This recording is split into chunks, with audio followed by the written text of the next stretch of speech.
Les factures d'électricité, c'est fini! Bonjour à tous!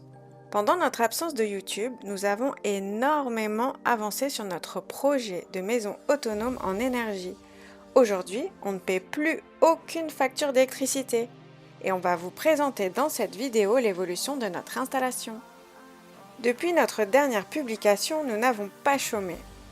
On a terrassé, on a bâti avec des blocs Magu, qui sont des sortes de Lego géants déjà isolés, prêts à être coulés. D'ailleurs, on vous en parlera plus en détail dans une vidéo dédiée à ce mode de construction. Ensuite, on a enfin eu un toit, lui aussi bien isolé, qu'on a couvert d'un côté par des tuiles et de l'autre couvert par du bac acier destiné à recevoir les panneaux photovoltaïques. Vous vous rappelez de notre ancienne installation provisoire? Elle était posée au sol, seulement composée de 12 panneaux et pas lestés. À l'époque, un commentaire avait prédit la catastrophe qui nous est arrivée. On a tardé à sécuriser les structures et elles se sont retournées un jour de tempête avec un fort vent du nord. Sure? Yeah. Oh my god. Résultat, des panneaux cassés et galbés qui fonctionnaient toujours mais qui n'étaient plus du tout sécures. Alors petit conseil, malgré le poids des structures en acier et celui des panneaux, lestez vos structures au sol ou fixez-les grâce à des croix de Saint-André comme on nous l'avait recommandé en commentaire. Pour l'installation en toiture, on a commencé par fixer des équerres, on les a placés tous les 50 cm. Ensuite, on a fixé aux équerres des tubes aluminium en 40 par 40 par 2, il me semble. Et ensuite, à deux, on s'est placé de part et d'autre de la toiture pour aligner nos rails de façon à pouvoir venir fixer nos panneaux photovoltaïques.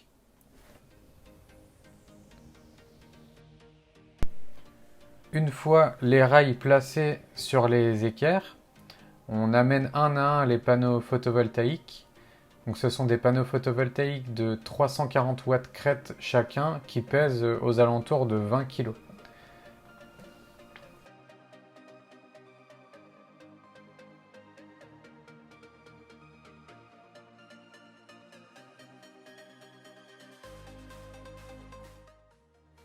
On arrive à un moment très intéressant dans l'installation. C'est un moment qu'on attend depuis le début. En fait, quand on est sur le toit à fixer les équerres, les rails, on n'a pas l'impression d'avancer. Et puis là, tout à coup, quand on commence à poser les panneaux les uns après les autres, l'installation prend forme. Donc c'est vraiment très très satisfaisant quand on arrive à cette étape. Là, on porte donc des panneaux qui pèsent une vingtaine de kilos, à deux bien sûr, avec un très bon ami à nous qui est venu nous prêter main forte. On concrétise le projet. Voilà le rendu final de l'installation. Donc on a nos 24 panneaux et on peut voir de part et d'autre les rails que j'ai laissé dépasser volontairement. C'est vrai qu'esthétiquement ça laisse à désirer, mais en fait j'ai préféré me laisser un accès. Là en fait, si vous voulez, suite à ça, on a fait poser un conduit par un professionnel pour pouvoir chauffer la maison. Et j'ai préféré laisser les rails qui me serviront d'échelle pour pouvoir ramener le conduit 2 fois par an. Donc ça, c'était l'installation provisoire. Ici en bas, on avait les câbles des panneaux solaires qui arrivent aux deux sectionneurs ici. Et ensuite, on rentrait directement dans les deux gros onduleurs des 5 kVA en courant continu. Et il y avait une régule intégrée. Convertisseur chargeur et ensuite ça chargeait les batteries qui sont là-haut, des Pilontech US 2000, il y en a 8 et donc on va enlever ça et ça va être remplacé par du matériel de chez Victron, des régulations en 450 volts et des multiplus 2. Allez, on dit bye bye au gros watt, place au matériel Victron. 1 multiplus 2, 2 multiplus 2.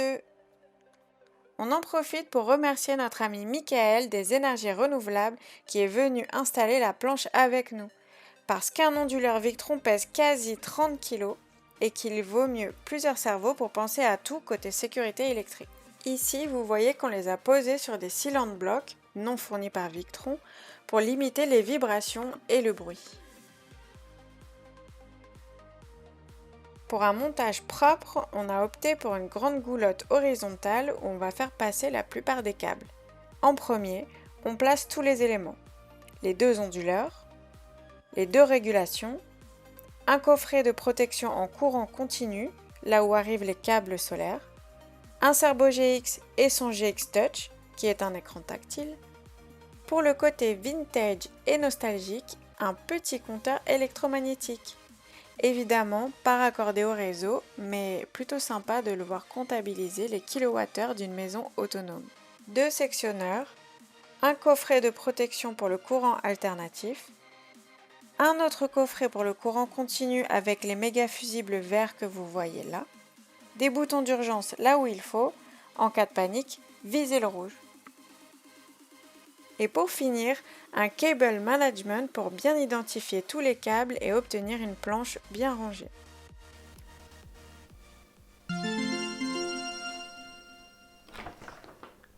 Pour ceux qui souhaiteraient réaliser ce type d'installation, je vous recommande vivement de réaliser un plan. Ça vous permettra d'une part de lister tous les composants dont vous aurez besoin et d'autre part de pouvoir voir à peu près comment vous allez faire passer tous vos câbles parce que il y a quand même beaucoup de câbles à la fin et puis là moi je regrette un petit peu d'avoir mis par exemple cette goulotte qui est un petit peu limite.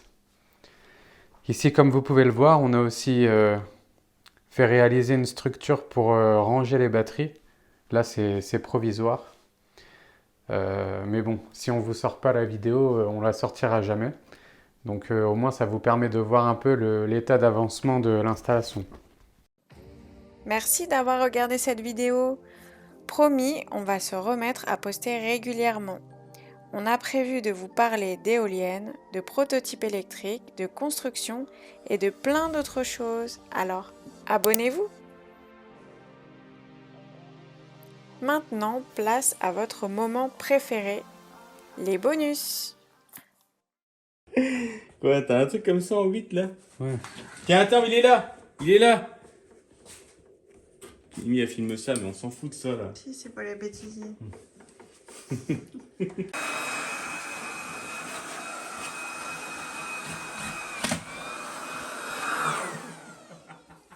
Donne-moi une autoforeuse, je vais faire le con là. Ah là là là là! Ah, il est beau le cap de terre, hein? Cap de terre vert jaune, bah oui. Hein? Vert jaune, il est, hein? C'est moi qui l'ai fait ça? Hein? Oui. Oui. Tu voulais pas en racheter un cap vert jaune? Mais si, j'en ai là.